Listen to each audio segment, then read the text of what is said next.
Ayan, napansin ng ibon. May nakapansin din sa tinapay. Puntayin natin. Hanggang ubusin niya yung tinapay.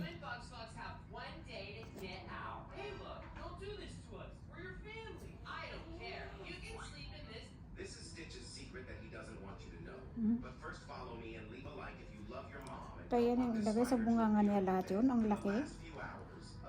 Ang laki din pala ang mga bunganga ng mga to.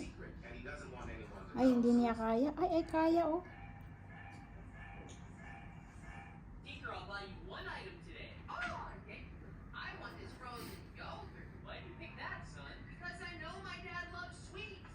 Ang laki din ng mga ano ng mga to sa loob.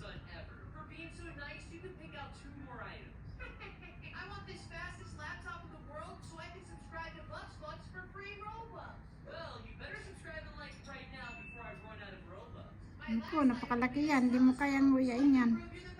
Ay, wala. Binigay sa anak niya yun.